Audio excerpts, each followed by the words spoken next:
We just bless God for all of the things. My God, if we went home right now, we'd be blessed. My, what an awesome, awesome, awesome God. I'm glad that you're here. I'm glad that that His Spirit is here with us. And he's helping us and strengthening us and empowering us to be able to get through difficult situations. Are you glad that He didn't leave you without some help? I'm glad that He's our helper, that He's our keeper, He's the lifter of our head. Every good and perfect gift comes from Him, from above. And we love Him, we love Him, we love Him, we love Him, and we honor Him in an incredible, incredible way. Well, I pray that God's word to you today will be strength and life and meaningful right where you are. Right where you are. And there's so little that any of us can do alone. John Donne was right when he said that no man is an island unto himself. There's something about greatness. Greatness never travels alone.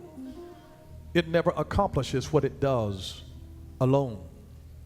So if you ever do anything of any worth and any significance, you better trust that there's a whole team with you, behind you, that's making everything work. And sometimes people, even if they're just tuning into a telecast, and they have to realize that there are sound people that are working here. There are folks behind cameras. There are people in a control room here. We've got nursery workers here and parking lot attendants here. That ushers here and hostesses here. There's an army of folks behind the scenes, that make everything that happen. And so always be thankful to God for the team. I'm so thankful for servants who serve in secret behind the scenes. And folks never know their name. And they're doing it as unto the Lord. When you do so, there's a reward that comes from serving God like that. And I am so, so grateful. As you know, I've written a brand new book, and it takes a team to even write a book. I'm grateful for the editors and for book design layers and stuff.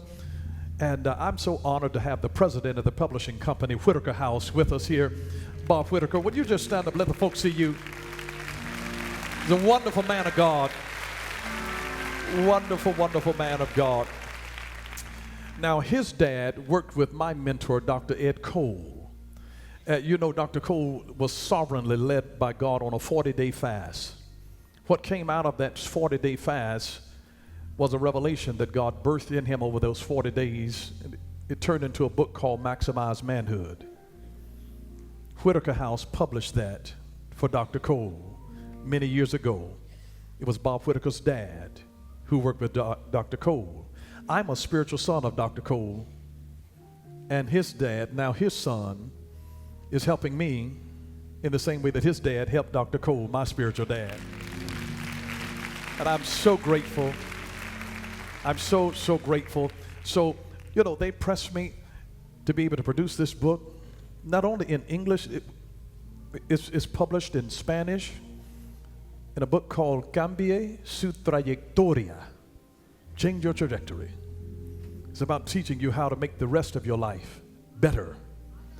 And it is a revelation. I've told you guys about Bishop Jake's foreword. I said, Bishop Jakes, I'm going to read from your foreword because that'll sell the book better than I could. I just want to read a little bit from you. When I was first exposed to the exciting concept that would become the substratum of the book, Change Your Trajectory, my mind went back to another time in history. The year was 1978. The writer was Bernard Igner. The psalmist was incomparable Nina Simone, coupled with the legendary production of Mr. Quincy Jones. They collaborated to produce a song that resonated with the time. That song was called Everything Must Change. And it poured out a truth that has only escalated in its equality, in its equity and value as time moved forward. There are not many things in life you can be sure of, it declared. It was true even in 1978, but today It isn't just the certainty of change that's true, but the pace at which change comes. Faster than the rushing tide of a tsunami, the world wakes up each day to find that none of the absolutes of yesterday are still stable. The pressure and the pace of change has made yesterday's solutions obsolete by morning light. It keeps us all on the cutting edge of creativity, or on the edge of a bridge contemplating a leap into the chilling waters of defeat.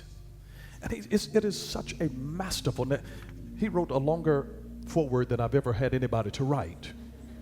And that's why I told you the whole book is worth it. But he begins to close it saying that the lyrics of everything must change, later croon, and mysteries do unfold. This book beckons us to see the unfolding of sheer revelation. Whether by land, air, or sea, you'll want to take this journey. All aboard. You're about to lift off the runway of the humdrum, familiar life you live into a much higher dimension of enthusiastic preparation and thought that will prepare you to finish strong. Get out of the back of the bus, sitting as a victim of a system. We are called to change. Those who lead and succeed differ from those who fail, vacillate, and deteriorate in their accomplishments only by the level in which they think and plan their next moves. So I caution you to fasten your seatbelt, store your traditionalism under the cabin seat, and prepare to lift off into the galing winds of change with the power you need to maintain upward thrust. I encourage you to take deep breath, turn the page into a book that will change your life. Ladies and gentlemen, we are all cleared for takeoff. Turn the page and lift the wheels of your mind. It's time to change the game.